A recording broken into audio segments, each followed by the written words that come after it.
ਜਪਜੀ ਸਾਹਿਬ ਵਿੱਚ ਸੱਚੇ ਪਾਤਸ਼ਾਹ ਜੀ ਲਿਖਦੇ ਨੇ, ਦੁੱਖ ਪਰ ਹਰ ਸੁੱਖ ਘਰ ਲੈ ਜਾਏ। ਦੁੱਖ ਦੂਰ ਕਰਕੇ ਤੇ ਸੁੱਖ ਘਰ ਲੈ ਜਾਓ। ਕਿਵੇਂ? ਮੈਂ ਕੱਲ ਵੀ ਆਪ ਜੀ ਨੂੰ ਬੇਨਤੀ ਕੀਤੀ ਸੀ ਕਿ ਆਪਾਂ ਸਾਰੇ ਹੀ ਇੱਕੋ ਯਤਨ ਕਰਦੇ ਹਾਂ ਕਿ ਸਾਨੂੰ ਹਰ ਤਰ੍ਹਾਂ ਦਾ ਸੁੱਖ ਮਿਲੇ ਤੇ ਕੋਈ ਦੁੱਖ ਨਾ ਆਵੇ। ਸਤਿਗੁਰੂ ਜੀ ਇਹੋ ਹੀ ਵਚਨ ਕਰਦੇ ਨੇ ਕਿ ਦੁੱਖ ਦੂਰ ਹੋਵੇ ਤੇ ਸੁੱਖ ਮਿਲੇ, ਪਰ ਮਿਲੇ ਕਿਵੇਂ? ਉਹਦੇ ਵਾਸਤੇ ਸਾਨੂੰ ਪਹਿਲੋਂ ਦੁੱਖ ਤੇ ਸੁੱਖ ਦੇ ਬਾਰੇ ਵਿਚਾਰ ਕਰਨ ਦੀ ਲੋੜ ਹੈ, ਉਹਦਾ ਵਿਸ਼ਲੇਸ਼ਣ ਕਰਕੇ ਉਹਦਾ ਅਰਥ ਸਮਝਣ ਦੀ ਲੋੜ ਹੈ, ਉਹਦਾ ਸਰੂਪ ਸਮਝਣ ਦੀ ਲੋੜ ਹੈ ਕਿ ਦੁੱਖ ਮੇਰੇ ਤਨ ਨੂੰ ਹੈ ਕਿ ਮੇਰੇ ਮਨ ਨੂੰ ਹੈ, ਤੇ ਜੇ ਦੁੱਖ ਹੈ ਤੇ ਦੁੱਖ ਦਾ ਕਾਰਨ ਕੀ ਹੈ, ਫਿਰ ਉਹਦਾ ਨਿਵਾਰਨ ਕੀ ਹੈ।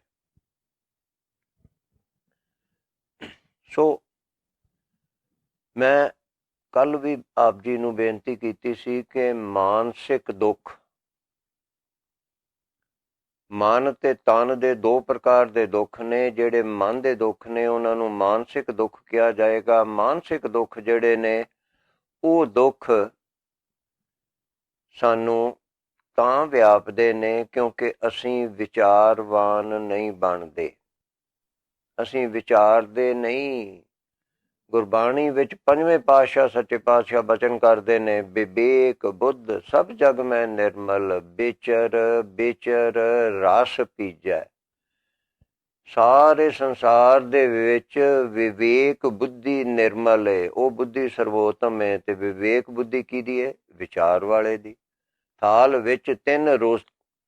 ਵਿੱਚ ਤਿੰਨ ਵਸਤੂ ਪਈਓ, ਸਤ ਸੰਤੋਖ ਵਿਚਾਰੋ। ਉਹ ਵਿਚਾਰ ਆਪਾਂ ਵੀ ਕਰਨਾ ਸ਼ੁਰੂ ਕਰੀਏ, ਉਹ ਆਪਾਂ ਨਹੀਂ ਕਰਦੇ। ਆਪਾਂ ਵਿਚਾਰ ਰਹਿਤ ਹੁੰਦੇ ਆ, ਫਿਰ ਬਹੁਤ ਦੁੱਖ ਪਾਉਂਦੇ ਆ। ਤਨ ਨੂੰ ਵੀ ਦੁੱਖ ਸਾਡੇ ਵਿਚਾਰ ਰਹਿਤ ਹੋਣ ਕਰਕੇ ਬਹੁਤ ਸਾਰੇ ਪ੍ਰਾਪਤ ਹੁੰਦੇ ਨੇ, ਪਰ ਮਨ ਨੂੰ ਤਾਂ ਵਿਸ਼ੇਸ਼ ਰੂਪ ਵਿੱਚ ਵਿਚਾਰ ਰਹਿਤ ਹੋਣ ਕਰਕੇ ਸਾਨੂੰ ਦੁੱਖ ਆਉਂਦੇ ਨੇ। ਕਿਵੇਂ? ਸਾਧ ਸੰਗਤ ਜੀ, ਆਪਾਂ ਸਾਰੇ ਹੀ ਪੁੱਤਰ ਮੰਗ ਕੇ ਲੈਨੇ ਆ। ਜੇ ਨਹੀਂ ਮਿਲਦਾ ਤੇ 5 7 10 ਧੀਆਂ ਬਣਾ ਦਿੰਦੇ ਆ ਪੁੱਤਰ ਲੈਂਦੇ ਲੈਂਦੇ। ਵੈਸੇ ਜਿਨ੍ਹਾਂ ਨੂੰ ਇੱਕ ਮਿਲ ਜਾਵੇ ਉਹ ਜੋੜੀ ਰਲਾਉਂਦੇ ਰਲਾਉਂਦੇ ਹੀ 5 7 ਹੋਰ ਨਾਲ ਗਾਂ ਬਣਾ ਦਿੰਦੇ ਨੇ। ਚਲੋ ਹੁਣ ਪੁੱਤਰ ਕਿਉਂ ਲੈਨੇ ਆ? ਕਿਉਂ ਪੁੱਤਰ ਚਾਹੀਦਾ ਮੈਨੂੰ? ਬਹੁਤ ਘੱਟ ਲੋਕਾਂ ਨੇ ਇੰਨਾ ਸੋਚਿਆ ਹੁੰਦਾ। ਬਹੁਤਿਆਂ ਨੂੰ ਤਾਂ ਮਾਪਿਆਂ ਨੇ ਆਖਿਆ ਹੁੰਦਾ ਤੇਰੇ ਘਰ ਪੁੱਤਰ ਚਾਹੀਦਾ, ਪੁੱਤਰ ਚਾਹੀਦਾ, ਪੁੱਤਰ ਚਾਹੀਦਾ। ਉਹ ਇੱਕ ਐਸੀ ਸਾਡੀ ਬੁੱਧੀ ਪਰਿਵਰਤਿਤ ਕੀਤੀ ਹੁੰਦੀ ਹੈ ਤੇ ਸਾਡੀ ਸੋਚ ਇੰਨੀ ਇਹੋ ਜਿਹੀ ਸੰਕੀਰਣ ਬਣਾ ਦਿੱਤੀ ਹੁੰਦੀ ਹੈ ਕਿ ਅਸੀਂ ਓਨਾ ਕੁਛ ਹੀ ਸੋਚਣਾ। ਜਿਵੇਂ ਟਾਂਗੇ ਵਾਲੇ ਘੋੜੇ ਨੂੰ ਖੋਪੇ ਲੱਗੇ ਹੁੰਦੇ ਨੇ ਨਾ, ਉਹ ਆਸੇ ਪਾਸੇ ਵੇਖ ਹੀ ਨਹੀਂ ਸਕਦਾ। ਸਾਡਾ ਵੀ ਇਹੋ ਹੀ ਹਾਲ ਹੋ ਜਾਂਦਾ। ਜੇ ਮਾਪਿਆਂ ਤੋਂ ਗੱਲ ਅਸੀਂ ਨਾ ਵੀ ਭਲਾ ਪਰਵਾਹ ਕਰੀਏ ਤੇ ਆਂਢੀ ਗੁਆਂਢੀ ਸੱਜਣ ਮਿੱਤਰ ਰਿਸ਼ਤੇਦਾਰ ਉਹ ਨਹੀਂ ਟਿਕਣ ਦਿੰਦੇ। ਤੇਰੇ ਘਰ ਮੁੰਡਾ ਕਿਉਂ ਨਹੀਂ ਹੋਇਆ? ਇੰਨੇ ਮਹੀਨੇ ਹੋ ਗਏ ਨੇ, ਸਾਲ ਵੀ ਨਹੀਂ ਲੰਘੇ ਹੁੰਦੇ, ਇੰਨੇ ਮਹੀਨੇ ਹੋ ਗਏ ਨੇ, ਅਜੇ ਤੱਕ ਬੱਚਾ ਕਿਉਂ ਨਹੀਂ ਹੋਇਆ? ਲੋੜਾ ਆ ਗਿਆ। ਵਿਆਹ ਸਿਰਫ ਨਿਆਣੇ ਪੈਦਾ ਕਰਨ ਵਾਸਤੇ ਹੀ ਕਰਵਾਇਆ ਸੀ ਕਿ ਜੀਵਨ ਸੁਖੀ ਚਲਾਉਣ ਵਾਸਤੇ? ਉਹ ਕੋਈ ਨਹੀਂ ਆਂਦਾ ਕਿ ਤੇਰਾ ਜੀਵਨ ਸੁਖੀ ਕਿਉਂ ਨਹੀਂ ਚੱਲਦਾ, ਕਿਉਂ ਤੁਸੀਂ ਆਪਸ 'ਚ ਪਤੀ ਪਤਨੀ ਲੜਦੇ ਹੋ, ਤੁਸੀਂ 4 ਦਿਨ ਕੋਈ ਖੁਸ਼ੀਆਂ ਮਨਾਓ, ਸੈਰ ਮੇਲਾ ਕਰੋ ਨਾ। ਉਹ ਕਿਸੇ ਨੇ ਨਹੀਂ ਆਖਣਾ ਬਾ ਫਟਾਫਟ ਦਰਜਨਾਂ ਨਿਆਣਿਆਂ ਦੀ ਲਾਈਨ ਲਾ ਦੇ ਇੱਥੇ। ਉਹੋ ਜਿਹਾਂ ਦੇ ਕਹੇ ਤੋਂ ਆਪਾਂ ਪ੍ਰਭਾਵਿਤ ਹੋ ਕੇ ਤੇ ਆਪਾਂ ਬੱਚੇ ਬਣਾਉਣ ਤੁਰ ਪੈਂਦੇ ਹਾਂ। ਤੇ ਬੱਚੇ ਵਿੱਚ ਵੀ ਸਾਨੂੰ ਪੁੱਤਰ ਚਾਹੀਦਾ, ਹਰ ਹਾਲਤ ਵਿੱਚ ਪੁੱਤਰ ਚਾਹੀਦਾ। ਕਿਉਂ ਚਾਹੀਦਾ ਇਹ ਨਹੀਂ ਪਤਾ। ਫਿਰ ਜਿਨ੍ਹਾਂ ਨੂੰ ਥੋੜ੍ਹੀ ਜਿਹੀ ਸੋਝੀ ਹੈ ਉਹਨਾਂ ਨੂੰ ਤੇ ਹੁੰਦਾ ਕਿ ਮੇਰਾ ਪੁੱਤਰ ਹੋਏਗਾ ਤੇ ਮੇਰੀ ਵੰਸ਼ ਚੱਲੇਗੀ। ਕੁਛ ਨੂੰ ਇਹ ਹੁੰਦਾ ਕਿ ਮੇਰਾ ਪੁੱਤਰ ਹੋਵੇਗਾ ਤੇ ਬੁਢਾਪੇ ਵਿੱਚ ਮੇਰੀ ਸੰਭਾਲ ਕਰੇਗਾ। ਤੇ ਪਰ ਬਹੁਤੇ ਤਾਂ ਵੈਸੇ ਹੀ ਇੱਕ ਉਸ ਗੱਲ ਦੇ ਵਿੱਚ ਹਾਂ ਪੁੱਤਰ ਜ਼ਰੂਰ ਚਾਹੀਦਾ।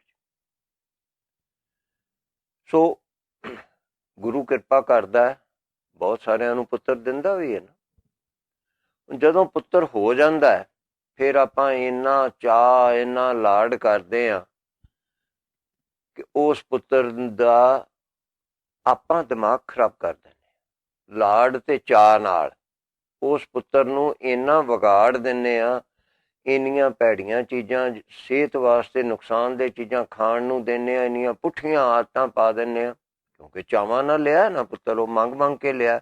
ਤੇ ਉਹਨੂੰ ਮਨਾ ਨਹੀਂ ਕਰਨਾ ਕਿਸੇ ਗੱਲ ਤੋਂ, ਭਾਵੇਂ ਉਹਦੀ ਜ਼ਿੰਦਗੀ ਬਰਬਾਦ ਹੋ ਜਾਏ, ਉਹਦੀ ਕੋਈ ਪਰਵਾਹ ਨਹੀਂ, ਇਹਨਾਂ ਸੋਚਣਾ ਹੀ ਨਹੀਂ। ਤੇ ਜੇ ਕਿਤੇ ਇਹ ਕੰਮ ਮਾਪਿਆਂ ਤੋਂ ਰਹਿ ਹੀ ਜਾਵੇ ਤੇ ਫਿਰ ਦਾਦਾ ਦਾਦੀ ਕਰ ਦਿੰਦੇ ਨੇ, ਨਾਨਾ ਨਾਨੀ ਕਰ ਦਿੰਦੇ ਨੇ, ਉਹ ਫੱਟੇ ਚੱਕ ਦਿੰਦੇ ਨੇ। ਹੈ ਮੇਰੇ ਪੋਤਰੇ ਪੋਤਰੀ ਨੂੰ ਲੈ, ਇਹਨੂੰ ਚਾਕਲੇਟ, ਇਹਨੂੰ ਬਰਫੀ, ਇਹਨੂੰ ਆ ਕਿਉਂ ਨਹੀਂ ਮਿਲਿਆ, ਇਹਨੂੰ ਮੈਂ ਦਿੰਦਾ। ਆ ਕਾਕਾ ਕਾਕੀ ਉਹ ਜਿਉਂ ਲੱਗਦੇ ਨੇ ਆਪਣੇ ਪੋਤਰ ਪੋਤਰੀਆਂ ਨੂੰ ਕਰਨ, ਖਾਸ ਕਰਕੇ ਪੋਤਰਿਆਂ ਨੂੰ ਬਹੁਤਾ। ਇਸ ਗੱਲੋਂ ਪਤੀ ਪਤਨੀ ਦੇ ਵਿੱਚ ਵੀ ਆਪਸ ਵਿੱਚ ਵੀ ਲੜਾਈ ਵੱਧਦੀ ਹੈ, ਤੇ ਉਧਰੋਂ ਨੂੰਹ ਦੀ ਸੱਸ ਸਹੁਰੇ ਨਾਲ ਵੀ ਲੜਾਈ ਵੱਧਦੀ ਹੈ। ਕਿਉਂਕਿ ਜੇ ਨੂੰਹ ਅਕਲਮੰਦ ਹੋਵੇ ਤਾਂ ਨੂੰਹ ਚਾਹੁੰਦੀ ਹੈ ਕਿ ਮੇਰਾ ਬੱਚਾ ਜਿਹੜਾ ਉਹਨੂੰ ਪੁੱਠੀਆਂ ਆਦਤਾਂ ਨਾ ਪੈਣ, ਗਲਤ ਚੀਜ਼ਾਂ ਨਾ ਦਿੱਤੀਆਂ ਜਾਣ। ਉਹ ਇਸ ਕਰਕੇ ਦਾਦੇ ਦਾਦੀ ਕੋਲ ਆਪਣੇ ਬੱਚੇ ਨੂੰ ਨਹੀਂ ਜਾਣ ਦਿੰਦੀ। ਤੇ ਮਾਂ ਜਿਹੜੀ ਹੈ ਜਾਂ ਪਿਓ ਵੀ, ਉਹ ਆਪਣੇ ਪੁੱਤਰ ਦੇ ਕੰਨ ਭਰ ਦਿੰਦੇ ਨੇ ਕਿ ਤੇਰੇ ਘਰ ਵਾਲੀ ਜਿਹੜੀ ਉਹ ਬਹੁਤ ਗਲਤ ਕਰਦੀ ਹੈ, ਉਹ ਬੱਚੇ ਨੂੰ ਸਾਡੇ ਕੋਲ ਨਹੀਂ ਆਉਣ ਦਿੰਦੀ। ਉਹਦੇ ਨਾਲ ਵੀ ਸਾਰੇ ਪਰਿਵਾਰ ਦੇ ਵਿੱਚ ਬਹੁਤ ਤਣਾਅ ਵੱਧਦਾ, ਕਲੇਸ਼ ਪੈਂਦਾ। ਜਦੋਂ ਪੁੱਤਰ ਜਵਾਨ ਹੁੰਦਾ, ਥੋੜਾ ਵੱਡਾ ਹੁੰਦਾ, ਫਿਰ ਉਹ ਫਿਰ ਪੁੱਤਰ ਹੁੰਦਾ, ਫਿਰ ਅਸੀਂ ਉਹਨੂੰ ਹੋਰ ਲਾਡਾਂ ਨਾਲ ਪਾਲਦੇ ਹਾਂ ਤੇ ਉਹਨੂੰ ਮਨਾ ਨਹੀਂ ਕਰਦੇ। ਤੇ ਜੇ ਮਨਾ ਕਰਦੇ ਹਾਂ ਤੇ ਉਹ ਹੁੰਦਾ ਨਹੀਂ। ਇੱਕ ਅਵਸਥਾ ਉਹ ਆਉਂਦੀ ਹੈ ਜਿੱਥੇ ਜਾ ਕੇ ਉਹ ਮਨਾ ਹੁੰਦਾ ਹੀ ਨਹੀਂ। ਫਿਰ ਜਦੋਂ ਜਵਾਨੀ ਚੜ੍ਹਦੀ 15-16 ਸਾਲ ਦੀ ਉਮਰ ਦੇ ਵਿੱਚ, ਫਿਰ ਤੇ ਗੱਲਾਂ ਹੀ ਹੋਰ ਨੇ। ਫਿਰ ਤੇ ਮੁੱਛ ਫੁੱਟਦੀ ਤੇ ਕਿਆ ਬਾਤ ਹੈ, ਇੱਧਰ ਫੂੰ ਫੂੰ, ਇੱਧਰ ਮੋਢਿਆਂ ਤੋਂ ਦੀ ਥੁੱਕਦਿਆਂ। ਤੇ ਫਿਰ ਉਹਨੇ ਮਾਂ ਪਿਓ ਦੇ ਆਖੇ ਕਿੱਥੇ ਲੱਗਣਾ। ਪਰ ਮਾਂ ਪਿਓ ਨੇ ਉਹਦੀ ਸੇਵਾ ਫਿਰ ਕਰੀ ਜਾਣੀ ਹੈ, ਕਿਉਂਕਿ ਅਸੀਂ ਲਾਡਾਂ ਨਾਲ ਲਿਆ ਨਾ। ਫਿਰ ਜਦੋਂ ਹੋਰ ਹੋ ਗਿਆ 20-25 ਸਾਲ ਦਾ ਬੱਚਾ, ਤੇ ਫਿਰ ਉਹਦਾ ਜੀ ਕਰੇਗਾ ਤੇ ਕੰਮ ਕਰੇਗਾ, ਤੇ ਨਹੀਂ ਕਰੇਗਾ। ਫਿਰ ਮਾਤਾ ਪਿਤਾ ਦੁਖੀ ਹੁੰਦੇ ਨੇ। ਪਹਿਲੋਂ 15-16 ਸਾਲ ਦੀ ਉਮਰ 'ਚ ਦੁਖੀ ਹੁੰਦੇ ਨੇ ਕਿ ਸਾਡਾ ਬੱਚਾ ਜਿਹੜਾ ਉਹ ਆਖੇ ਨਹੀਂ ਲੱਗਦਾ, ਇਹ ਭੈੜੀ ਸੰਗਤ ਕਰਦਾ, ਬੱਚਾ ਮੰਨਦਾ ਨਹੀਂ। ਉਦੋਂ ਅਸੀਂ ਮਾਨਸਿਕ ਤੌਰ ਤੇ ਦੁਖੀ ਹੁੰਦੇ ਹਾਂ। ਅਸੀਂ ਇਹ ਨਹੀਂ ਪ੍ਰਵਾਨ ਕਰਦੇ ਕਿ ਇਹ ਬੱਚੇ ਨੂੰ ਇਹ ਆਦਤਾਂ ਅਸੀਂ ਪਾਈਆਂ ਨੇ ਕਿ ਤੂੰ ਕਾਕਾ ਆਖੇ ਨਹੀਂ ਲੱਗਣਾ, ਤੂੰ ਜੋ ਕਰੇ ਉਹ ਠੀਕ ਹੀ ਹੈ, ਤੂੰ ਤੇ ਮੁੰਡਾ ਹੋਇਆ ਨਾ। ਜੇ ਬੱਚਾ ਸਾਡਾ ਗਲਤ ਚੀਜ਼ਾਂ ਖਾ ਖਾ ਕੇ ਬਿਮਾਰ ਹੋ ਜਾਵੇ ਤੇ ਫਿਰ ਵੀ ਅਸੀਂ ਇਹ ਆਖਾਂਗੇ, ਹਾਂ ਉਹ ਸਾਡਾ ਬੱਚਾ ਬਿਮਾਰ ਕਿਉਂ ਹੋ ਗਿਆ, ਡਾਕਟਰ ਜੀ ਦਵਾਈ ਦਿਓ ਜੀ। ਪਰ ਅਸੀਂ ਇਹ ਨਹੀਂ ਪ੍ਰਵਾਨ ਕਰਦੇ ਕਿ ਅਸੀਂ ਭੈੜੀਆਂ ਆਦਤਾਂ ਪਾਈਆਂ ਨੇ, ਕਿਉਂਕਿ ਆਪਾਂ ਵਿਚਾਰਵਾਨ ਨਹੀਂ ਹੈਗੇ, ਆਤਮ ਵਿਸ਼ਲੇਸ਼ਣ ਨਹੀਂ ਕਰਦੇ। ਜਦੋਂ ਬੱਚਾ ਵੱਡਾ ਹੋ ਕੇ ਕੰਮ ਨਹੀਂ ਕਰਦਾ, ਫਿਰ ਆਪਾਂ ਬੈਠ ਕੇ ਰੋਂਦੇ ਹਾਂ, ਫਿਰ ਗੁਰਦੁਆਰੇ ਜਾਂਦੇ ਹਾਂ, ਮੰਦਿਰ ਜਾਂਦੇ ਹਾਂ, ਅਰਦਾਸਾਂ ਕਰਦੇ ਹਾਂ, ਮੇਰਾ ਬੱਚਾ ਆਖੇ ਨਹੀਂ ਲੱਗਦਾ, ਕੀ ਕਰੀਏ, ਇਹਨੂੰ ਸਮਝਾਓ ਜੀ ਕੁਛ। ਹੁਣ 25 ਸਾਲ ਤਾਂ ਤੁਸੀਂ ਉਹਨੂੰ ਇਹ ਆਦਤ ਪਾਈ ਕਿ ਤੂੰ ਸਮਝਣਾ ਨਹੀਂ, ਆਖੇ ਨਹੀਂ ਲੱਗਣਾ, ਤੇ ਹੁਣ ਮੁੜ ਕੇ 5 ਸਕਿੰਟਾਂ 'ਚ ਇਹਨੂੰ ਤੁਸੀਂ ਸਮਝਾ ਦਿਓ। ਇਹ ਸੁਭਾਅ ਹੈ ਆਪਣਾ ਸਾਰਿਆਂ ਦਾ ਹੀ, ਸਾਰਿਆਂ ਦਾ ਨਹੀਂ ਮਤਲਬ ਬਹੁਤ ਸਾਰਿਆਂ ਦਾ ਸਾਡਾ। ਅੱਛਾ, ਔਰ ਜਿਹੜੇ ਬੱਚੇ ਸਾਡੇ ਵਿਦੇਸ਼ ਵਿੱਚ ਚਲੇ ਜਾਂਦੇ ਨੇ, ਜਿਹੜੇ ਤੇ ਇੱਥੋਂ ਦੇ ਜੰਮਪਲ ਨੇ, ਉਹ ਵਿਦੇਸ਼ ਵਿੱਚ ਜਾ ਕੇ ਮਾਤਾ ਪਿਤਾ ਦੀ ਸੇਵਾ ਸਤਿਕਾਰ ਕਰਦੇ ਨੇ, ਕਿਉਂਕਿ ਉਹਨਾਂ ਦੇ ਸੰਸਕਾਰ ਹੋਰ ਨੇ। ਜਿਹੜੇ ਬੱਚੇ ਅਸੀਂ ਵਿਦੇਸ਼ ਵਿੱਚ ਜੰਮਦੇ ਹਾਂ ਤੇ ਪਾਲਦੇ ਹਾਂ, ਉਹਨਾਂ ਨੂੰ ਚਾਹੁੰਦੇ ਹਾਂ ਕਿ ਉਹਨਾਂ ਨੂੰ ਫਾਰਨ ਸਿਟੀਜ਼ਨ, ਵਿਦੇਸ਼ ਦੀ ਨਾਗਰਿਕਤਾ ਮਿਲ ਜਾਵੇ, ਤੇ ਉਹ ਬੱਚੇ ਪੱਕੇ ਹੋ ਜਾਣ, ਉਹਨਾਂ ਦੇ ਸਾਰੇ ਅਸੀਂ ਵੀ ਪੱਕੇ ਹੋ ਜਾਈਏ। ਜਦੋਂ ਇਹ ਕੁਛ ਹੁੰਦਾ, ਉਦੋਂ ਫਿਰ ਉਹ ਜਿਹੜੇ ਉੱਥੇ ਜੰਮੇ ਪਲੇ ਬੱਚੇ ਨੇ, ਉਹਨਾਂ ਬੱਚਿਆਂ ਚੋਂ ਤਾਂ ਕੋਈ ਵਿਰਲਾ ਹੀ ਹੈ ਜਿਹੜਾ ਮਾਂ ਪਿਓ ਦੀ ਸੇਵਾ ਕਰਦਾ ਹੋਵੇ, ਨਹੀਂ ਤੇ ਬਹੁਤੇ ਨਹੀਂ ਕਰਦੇ। ਮੈਂ ਅੱਜ ਦੀ ਪੰਜਾਬੀਆਂ ਦੀ, ਸਿੱਖਾਂ ਦੇ ਪੀੜ੍ਹੀ ਦੇ ਬਾਰੇ ਆਪ ਜੀ ਨੂੰ ਦੱਸ ਰਿਹਾ, ਜਿਨ੍ਹਾਂ ਦੇ ਬੱਚੇ ਜਵਾਨ ਨੇ, 20-25 ਸਾਲ ਦੇ ਨੇ, 30-35 ਸਾਲ ਦੇ ਵੀ ਨੇ, ਕਮਾਈ ਕਰਨ ਲੱਗ ਪਏ ਨੇ। ਇੱਕ ਉਹ ਨੇ ਜਿਹੜੇ ਅਜੇ ਕਮਾਈ ਨਹੀਂ ਕਰਦੇ, ਤੇ ਇੱਕ ਉਹ ਨੇ ਜਿਹੜੇ ਕਮਾਈ ਕਰਨ ਲੱਗ ਪਏ ਨੇ। ਜਿਹੜੇ ਕਮਾਈ ਕਰਨ ਲੱਗ ਪਏ ਨੇ ਨਾ, ਉਹਨਾਂ ਨੂੰ ਦਾਦਾ ਦਾਦੀ ਤੇ ਮਾਤਾ ਪਿਤਾ ਉਹਨਾਂ ਨੂੰ ਪਿਆਰ ਕਰਦੇ ਨੇ, ਉਹਨਾਂ ਦੇ ਘਰ ਆਇਆਂ ਦੀ, ਬੱਚਿਆਂ ਦੀ ਸੇਵਾ ਕਰਦੇ ਨੇ, ਜਿਵੇਂ ਆਪਣੇ ਪਰਿਵਾਰਾਂ ਦੇ ਵਿੱਚ ਮਾਤਾ ਪਿਤਾ ਦਾਦਾ ਦਾਦੀ ਨੂੰ ਚਾਹ ਹੁੰਦਾ, ਚਾਹ ਨਾਲ ਭੋਜਨ ਛਕਾਉਂਦੇ ਨੇ ਬੱਚਿਆਂ ਨੂੰ, ਪਰ ਬੱਚੇ ਕਾਹਦੇ ਲਈ ਆਉਂਦੇ ਨੇ? ਸਿਰਫ ਭੋਜਨ ਛਕਣ ਲਈ। ਉਹਨਾਂ ਕੋਲ ਦਾਦੇ ਦਾਦੀ ਲਈ, ਮਾਂ ਪਿਓ ਲਈ ਬਹਿ ਕੇ ਗੱਲ ਕਰਨ ਦਾ ਸਮਾਂ ਨਹੀਂ ਹੈਗਾ। ਆਪਣੇ ਫੋਨ ਤੋਂ, ਟੀਵੀ, WhatsApp, ਕੰਪਿਊਟਰ, ਇੰਟਰਨੈਟ ਤੇ ਆਪਣੇ ਕੈਰੀਅਰ ਬਣਾਉਣ ਤੋਂ, ਨੌਕਰੀ ਤੋਂ, ਉਹਨਾਂ ਕੋਲ ਮਾਂ ਪਿਓ ਵਾਸਤੇ ਸਮਾਂ ਹੀ ਨਹੀਂ ਗੱਲ ਕਰਨ ਦਾ। ਆਪਣੇ ਸੱਜਣਾ ਮਿੱਤਰਾਂ ਵਾਸਤੇ ਹੈਗਾ, ਮਾਤਾ ਪਿਤਾ ਵਾਸਤੇ ਨਹੀਂ, ਦਾਦਾ ਦਾਦੀ ਵਾਸਤੇ ਨਹੀਂ। ਜੇ ਮਾਤਾ ਪਿਤਾ ਉਹਨਾਂ ਨੂੰ ਇਹ ਕਹਿੰਦੇ ਨੇ ਕਿ ਭਾਈ ਅਸੀਂ ਤੁਹਾਨੂੰ ਪਾਲਿਆ ਤੇ ਤੁਸੀਂ ਕੁਛ ਸਾਡੀ ਗੱਲ ਵੀ ਮੰਨੋ, ਉਹ ਪਤਾ ਕੀ ਉੱਤਰ ਦਿੰਦੇ ਨੇ? ਧਿਆਨ ਨਾਲ ਸੁਣਿਓ ਜੇ, ਕਿਉਂਕਿ ਤੁਹਾਡਾ ਵੀ ਸਾਰਿਆਂ ਦਾ ਜੀ ਕਰਦਾ ਕਿ ਅਸੀਂ ਵੀ ਕੈਨੇਡਾ, ਅਮਰੀਕਾ, ਇੰਗਲੈਂਡ ਪਹੁੰਚ ਗਏ ਤੇ ਆਸਟ੍ਰੇਲੀਆ ਪਹੁੰਚ ਕੇ ਝੰਡੇ ਕੱਢ ਦਈਏ ਤੇ ਸਾਡੇ ਬੱਚੇ ਵੀ, ਸਾਰਾ ਪਰਿਵਾਰ ਹੀ ਉੱਥੇ ਚਲਾ ਜਾਵੇ। ਤੁਹਾਡਾ ਵੀ ਜੀ ਕਰਦਾ, ਮੇਰਾ ਵੀ ਕਰਦਾ, ਸਭ ਚੱਲੀਏ। ਤੇ ਉੱਥੇ ਹੁੰਦਾ ਕੀ ਹੈ? ਉੱਥੇ ਇਹ ਹੁੰਦਾ ਕਿ ਬੱਚੇ ਅੱਗੋਂ ਆਉਂਦੇ ਨੇ ਕਿ ਅਸੀਂ ਤੁਹਾਨੂੰ ਆਖਿਆ ਸੀ ਕਿ ਸਾਨੂੰ ਪੈਦਾ ਕਰੋ, ਅਸੀਂ ਤੁਹਾਨੂੰ ਆਖਿਆ ਸੀ ਕਿ ਸਾਨੂੰ ਪੜ੍ਹਾਓ, ਕਿਉਂ ਪੜ੍ਹਾਇਆ? ਤੁਹਾਡਾ ਜੀ ਕਰਦਾ ਸੀ, ਅਸੀਂ ਤੇ ਨਹੀਂ ਸੀ ਤੁਹਾਨੂੰ ਆਖਿਆ, ਸਾਡਾ ਜੋ ਜੀ ਕਰੇਗਾ ਕਰਾਂਗੇ। ਬੱਚੇ ਕਹਿੰਦੇ ਨੇ ਮੇਰੀ ਜ਼ਿੰਦਗੀ ਹੈ, ਬਾਪੂ ਜੀ, ਮਾਂ ਜੀ, ਦਾਦਾ ਜੀ, ਦਾਦੀ ਜੀ, ਤੁਸੀਂ ਕੌਣ ਹੋ ਮੇਰੀ ਜ਼ਿੰਦਗੀ 'ਚ ਦਖਲ ਦੇਣ ਵਾਲੇ? ਮੇਰਾ ਜੀ ਕਰੇਗਾ ਤੇ ਰੋਟੀ ਖਾਣ ਘਰੇ ਆਵਾਂਗਾ, ਨਹੀਂ ਤੇ ਬਾਹਰੋਂ ਹੀ ਖਾ ਲਾਂਗਾ। ਮੇਰਾ ਜੀ ਕਰੇਗਾ ਤੇ ਕਿਸੇ ਕੁੜੀ ਨਾਲ ਜਾਵਾਂਗਾ, ਨਹੀਂ ਤੇ ਨਹੀਂ। ਵਿਆਹ ਦੀਆਂ ਤਾਂ ਗੱਲਾਂ ਹੀ ਦੂਰ ਦੀਆਂ ਨੇ। ਮਤਲਬ ਉਹਨਾਂ ਕੋਲ ਮਾਤਾ ਪਿਤਾ ਲਈ ਬਹਿਣ ਲਈ ਸਮਾਂ ਹੀ ਨਹੀਂ, ਤੇ ਅੱਗੋਂ ਚਾਰ ਸੁਣਾਉਂਦੇ ਨੇ ਇਹੋ ਜਿਹੀਆਂ ਕਿ ਜਿਨ੍ਹਾਂ ਦਾ ਉੱਤਰ ਹੀ ਕੋਈ ਨਹੀਂ। ਮਾਂ ਪਿਓ ਨਿੰਮੋ ਝੂਣੇ ਜੇ ਹੋ ਕੇ ਵਿਚਾਰੇ ਰੋਈ ਜਾਂਦੇ ਨੇ, ਰੋਣ ਹਾਕੇ ਹੋਈ ਜਾਂਦੇ ਨੇ ਤੇ ਝੁਰੀ ਜਾਂਦੇ ਨੇ। ਔਰ ਉਹ ਮਾਤਾ ਪਿਤਾ ਇੰਨੇ ਮਾਨਸਿਕ ਤੌਰ ਤੇ ਦੁਖੀ ਨੇ ਕਿ ਕੋਈ ਹੱਦ ਹੀ ਨਹੀਂ ਹੈਗੀ। ਉਹ ਜ਼ਬਾਨੀ ਨਹੀਂ ਦੱਸਿਆ ਜਾ ਸਕਦਾ ਕਿ ਉਹ ਕਿੰਨੇ ਦੁਖੀ ਨੇ। ਕੀ ਕਰਨ? ਉਹਨਾਂ ਨੂੰ ਪੁੱਤਰਾਂ ਨਾਲ ਮੋਹ ਹੈ, ਪਰ ਪੁੱਤਰਾਂ ਨੂੰ ਉਹਨਾਂ ਨਾਲ ਮੋਹ ਨਹੀਂ ਹੈਗਾ। ਹੁਣ ਇੱਥੇ ਆ ਕੇ ਫਿਰ ਉਹ ਹੀ ਗੱਲ ਵਿਚਾਰਨ ਵਾਲੀ ਹੈ ਜਿਹੜੀ ਮੈਂ ਕੱਲ ਵੀ ਦੱਸੀ ਸੀ ਕਿ ਇੱਥੇ ਮਾਨਸਿਕ ਦੁੱਖ ਹੈ, ਤਨ ਦਾ ਦੁੱਖ ਨਹੀਂ। ਮੇਰੇ ਮਨ ਨੂੰ ਦੁੱਖ ਹੈ। ਕੀ ਦੁੱਖ ਹੈ? ਕਿ ਹਾਂ ਮੇਰੀ ਇੱਛਾ ਪੂਰੀ ਨਹੀਂ ਹੋ ਰਹੀ, ਮੇਰੇ ਬੱਚੇ ਮੇਰੇ ਕਹੇ ਨਹੀਂ ਲੱਗ ਰਹੇ। ਇਹਦੇ ਵਿੱਚ ਸਭ ਤੋਂ ਪਹਿਲਾਂ ਅਸੀਂ ਇਹ ਪ੍ਰਵਾਨ ਨਹੀਂ ਕਰਦੇ, ਉਹ ਮਾਪੇ ਨਹੀਂ ਇਹ ਪ੍ਰਵਾਨ ਕਰਦੇ ਕਿ ਅਸੀਂ ਬੱਚਿਆਂ ਨੂੰ ਉਹਨਾਂ ਕੁਛ ਪੜ੍ਹਾ ਦਿੱਤਾ, ਉੱਥੇ ਪਹੁੰਚਾ ਦਿੱਤਾ, ਉਹ ਸੰਸਕਾਰ ਦੇ ਦਿੱਤੇ ਨੇ ਕਿ ਬੱਚੇ ਸਾਡੇ ਆਖੇ ਨਾ ਲੱਗਣ। ਅਸਾਂ ਕੀਤਾ, ਮਾਪੇ ਨਹੀਂ ਇਹ ਪ੍ਰਵਾਨ ਕਰਦੇ। ਜੇ ਉਹ ਕਰਨ ਤਾਂ ਉਹਨਾਂ ਦਾ ਮਨ ਕਾਫੀ ਹੱਦ ਤੱਕ ਸੁਖੀ ਹੋ ਸਕਦਾ। ਦੂਸਰਾ, ਜੇ ਮਾਪੇ ਇਹ ਵੀ ਪ੍ਰਵਾਨ ਕਰ ਲੈਣ ਕਿ ਹੁਣ ਜੇ ਅਸੀਂ ਇਹ ਗਲਤੀ ਇੱਕ ਕਰ ਲਈਏ ਤੇ ਇਹਦੇ ਨਤੀਜੇ ਤਾਂ ਭੁਗਤਣੇ ਪੈਣੇ ਨੇ। ਹੱਸ ਕੇ ਭੁਗਤੋ ਜਾਂ ਰੋ ਕੇ ਭੁਗਤੋ। ਜਿਹੜੇ ਬੱਚੇ ਆਲਣੇ ਚੋਂ ਉਡਾਰ ਹੋ ਗਏ ਨੇ, ਉਹਨਾਂ ਨੇ ਸਾਡੇ ਕੋਲ ਮੁੜ ਕੇ ਨਹੀਂ ਆਉਣਾ। ਹੁਣ ਆਪਣੀ ਜ਼ਿੰਦਗੀ ਜਿਓ। ਉਹ ਨਹੀਂ ਪ੍ਰਵਾਨ ਕਰਦੇ ਕਿਉਂਕਿ ਵਿਚਾਰਵਾਨ ਨਹੀਂ ਹੈਗੇ। ਇੱਥੇ ਫਿਰ ਉਹੀ ਗੱਲ ਆਉਂਦੀ ਹੈ ਕਿ ਵਿਵੇਕ ਬੁੱਧ ਸਭ ਜਗ ਮੈਂ ਨਿਰਮਲ। ਵਿਵੇਕ ਬੁੱਧੀ, ਵਿਚਾਰਵਾਨ, ਜਿਹੜੀ ਖਰੇ ਖੋਟੇ ਨੂੰ ਪਰਖਦੀ ਹੈ, ਵਿਚਾਰਦੀ ਹੈ ਕਿਉਂ ਹੋਇਆ, ਕਿਵੇਂ ਹੋਇਆ, ਕੀ ਹੋਵੇਗਾ। ਅਸੀਂ ਜੇ ਗੁਰੂ ਕਾ ਬਚਨ ਮੰਨੀਏ ਤਾਂ ਆਪਾਂ ਸੁਖੀ ਹੋ ਸਕਦੇ ਹਾਂ, ਪਰ ਆਪਾਂ ਨਹੀਂ ਮੰਨਦੇ। ਵਹਿਣ 'ਚ ਬਹਿ ਜਾਂਦੇ ਹਾਂ, ਮੋਹ ਦੇ ਵਹਿਣ 'ਚ ਬਹਿ ਜਾਂਦੇ ਹਾਂ। ਸੋ ਇਸ ਤਰ੍ਹਾਂ ਕਰਕੇ ਆਪਾਂ ਦੁਖੀ ਹੁੰਦੇ ਹਾਂ। ਅੱਛਾ, ਫਿਰ ਉਸ ਤੋਂ ਅਗਲਾ ਕੰਮ ਹੁੰਦਾ ਵਿਆਹ ਦੀ ਗੱਲ। ਪਹਿਲੀ ਤਾਂ ਗੱਲ, ਬੱਚੇ ਅੱਗੋਂ ਵਿਆਹ ਕਰਵਾਉਂਦੇ ਹੀ ਨਹੀਂ। ਸਾਡੇ ਭਾਰਤ ਦੇਸ਼ ਵਿੱਚ ਵੀ ਅੱਗੋਂ ਜਿਹੜੀ ਨਵੀਂ ਪੀੜ੍ਹੀ ਹੈ, ਬਹੁਤ ਸਾਰੀ ਕਹਿੰਦੀ ਹੈ ਕਿ ਅਸੀਂ ਤਾਂ ਵਿਆਹ ਕਰਵਾਉਣਾ ਕਿ ਨਹੀਂ, ਆਪਣੇ ਪਹਿਲੋਂ ਆਪਣਾ ਕੈਰੀਅਰ ਬਣਾਵਾਂਗੇ, ਭਾਵ ਅਸੀਂ ਆਪਣੀ ਆਮਦਨ ਦਾ ਪੱਕਾ ਸਾਧਨ ਕਰਕੇ ਫੇਰ ਕਰਵਾਵਾਂਗੇ। ਬਾਹਰਲੇ ਦੇਸ਼ 'ਚ ਤਾਂ ਮਤਲਬ ਹੀ ਨਹੀਂ ਗਾ ਵਿਆਹ ਦੀ ਕਾਹਲੀ ਦਾ। ਕਰਵਾਉਣਾ ਵੀ ਹੈ ਕਿ ਨਹੀਂ ਕਰਵਾਉਣਾ, ਜਿੰਨੀਆਂ ਕੁੜੀਆਂ ਮਰਜ਼ੀ ਮੁੰਡਾ ਘਰ ਲੈ ਆਵੇ, ਜਿੰਨਿਆਂ ਮੁੰਡਿਆਂ ਨਾਲ ਕੁੜੀ ਮਰਜ਼ੀ ਤੁਰੀ ਫਿਰੇ, ਤੁਸੀਂ ਮਨਾ ਨਹੀਂ ਕਰ ਸਕਦੇ। ਉਹ ਵੇਖ ਵੇਖ ਕੇ ਮਾਤਾ ਪਿਤਾ ਫਿਰ ਦੁਖੀ ਹੁੰਦੇ ਨੇ। ਪਰ ਉਹ ਦੁੱਖ ਮਾਨਸਿਕ ਦੁੱਖ ਹੈ, ਤਨ ਨੂੰ ਕੋਈ ਦੁੱਖ ਨਹੀਂ। ਬਹੁਤੇ ਬੱਚੇ ਮਾਪਿਆਂ ਨੂੰ ਕੁੱਟਦੇ ਮਾਰਦੇ ਨਹੀਂ ਗੇ, ਕੋਈ ਤੇ ਉਹ ਵੀ ਸੇਵਾ ਕਰ ਦਿੰਦੇ ਨੇ। ਉੱਥੇ ਆ ਕੇ ਸਾਨੂੰ ਇਹ ਸਮਝਣ ਦੀ, ਵਿਚਾਰਨ ਦੀ ਲੋੜ ਹੈ ਕਿ ਇਹ ਕੰਡੇ ਆਪਣੇ ਦੁੱਖ ਵਾਸਤੇ ਆਪਾਂ ਹੀ ਬੀਜੇ ਨੇ। ਆਪਾਂ ਹੀ ਬੱਚਿਆਂ ਨੂੰ ਇੱਥੇ ਲਿਆਂਦਾ, ਆਪਾਂ ਹੀ ਪੜ੍ਹਾਇਆ, ਆਪਾਂ ਹੀ ਜਨਮ ਦੇ ਕੇ ਇਹਨਾਂ ਲਾਡ ਲਡਾ ਕੇ ਤੇ ਇੱਥੇ ਪਹੁੰਚਾਇਆ।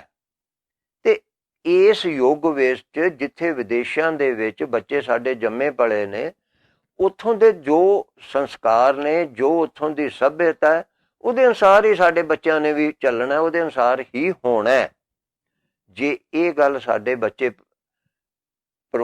ਜੇ ਇਹ ਗੱਲ ਸਾਡੇ ਉੱਥੇ ਰਹਿੰਦੇ ਮਾਤਾ ਪਿਤਾ, ਦਾਦਾ ਦਾਦੀ, ਨਾਨਾ ਨਾਨੀ ਪ੍ਰਵਾਨ ਕਰ ਲੈਣ ਕਿ ਇਹ ਤਾਂ ਇਸੇ ਤਰ੍ਹਾਂ ਹੀ ਹੋਣਾ ਹੈ, ਅਸੀਂ ਇੱਥੇ ਇਹਨਾਂ ਨੂੰ ਪਹੁੰਚਾਇਆ, ਤੇ ਜੇ ਇਹਨਾਂ ਬੱਚਿਆਂ ਸਾਡਿਆਂ ਕੋਲ ਸੁੱਖ ਸਹੂਲਤਾਂ, ਕਾਰਾਂ ਤੇ ਹੋਰ ਵਧੀਆ ਵਧੀਆ ਕੋਠੀਆਂ ਆਈਆਂ ਨੇ, ਪੈਸੇ ਆਏ ਨੇ, ਤਾਂ ਇਹ ਕੁਛ ਵੀ ਆਉਣਾ ਹੈ ਨਾਲ।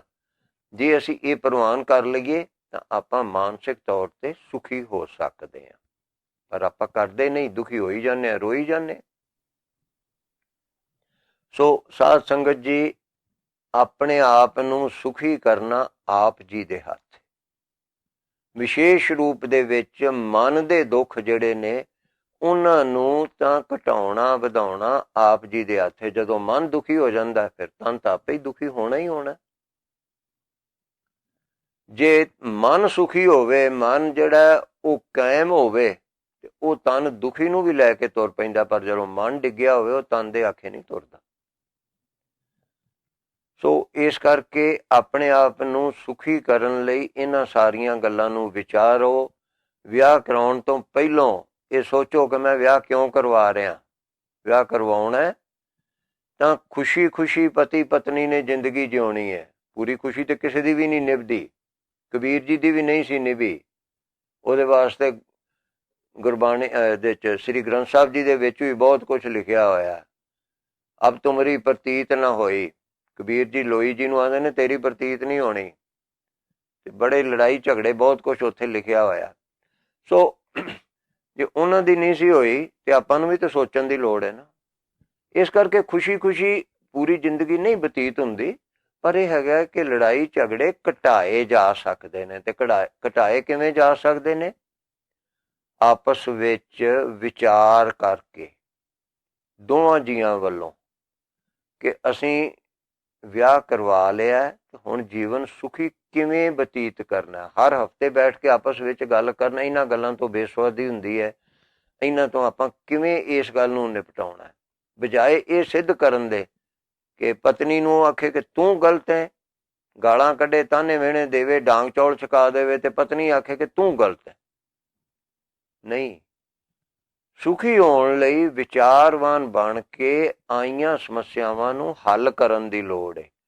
ਸਮੱਸਿਆ ਕੀ ਹੈ, ਕਿਉਂ ਆਈ ਹੈ, ਕਿਤੇ ਮੈਨੂੰ ਭੁਲੇਖਾ ਹੀ ਤੇ ਨਹੀਂ ਲੱਗ ਗਿਆ।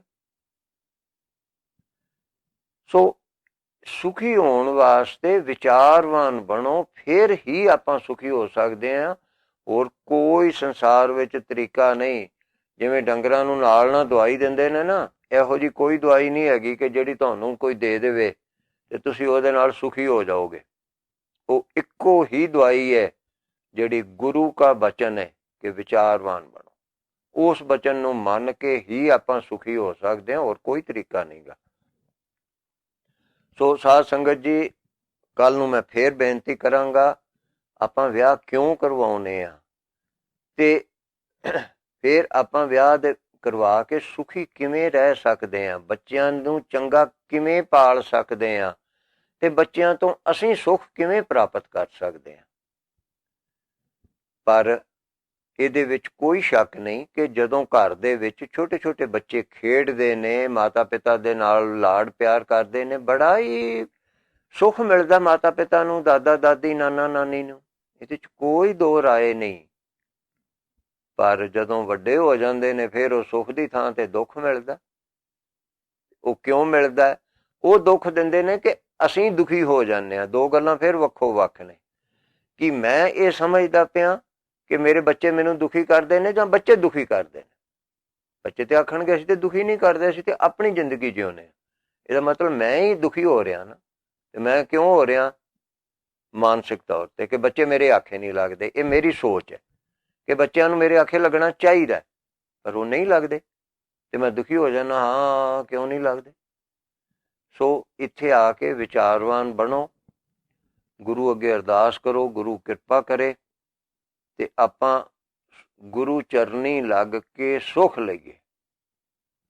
ਸੁੱਖ ਤਾਂ ਹੀ ਮਿਲ ਸਕਦਾ ਜੇ ਗੁਰੂ ਕਾ ਬਚਨ ਮੰਨਾਂਗੇ। ਸਤਿਗੁਰ ਬਚਨ ਕਮਾਵਣੇ, ਗੁਰੂ ਦਾ ਬਚਨ ਕਮਾਈਏ, ਵਿਚਾਰਵਾਨ ਬਣੀਏ। ਆਪ ਜੀ ਸਾਰੇ ਹੀ ਅੱਜ ਕੱਲ੍ਹ ਵਟਸਐਪ, ਫੇਸਬੁੱਕ ਵਗੈਰਾ ਵਰਤਦੇ ਹੋ, ਤੇ ਉੱਥੇ ਥੋੜ੍ਹਾ ਥੋੜ੍ਹਾ ਜਿਹਾ ਕੋਈ ਅਕਲ ਦੀਆਂ ਗੱਲਾਂ ਵੀ ਪੜ੍ਹਿਆ ਕਰੋ, ਤਾਂ ਕਿ ਸਾਡਾ ਜੀਵਨ ਸੁਖੀ ਹੋ ਜਾਵੇ। ਕਈ ਗੱਲਾਂ ਬੜੀਆਂ ਅਕਲ ਦੀਆਂ ਆਉਂਦੀਆਂ ਨੇ ਉਹਦੇ 'ਤੇ ਵੀ, ਬਹੁਤਾ ਭਾਵੇਂ ਕੂੜਾ ਹੀ ਹੁੰਦਾ। ਸੋ ਅੱਜ ਇਹਨਾਂ ਸ਼ਬਦਾਂ ਨਾਲ ਹੀ ਸਮਾਪਤ ਕਰਦਾ। ਵਾਹਿਗੁਰੂ ਜੀ ਕਾ ਖਾਲਸਾ, ਵਾਹਿਗੁਰੂ ਜੀ।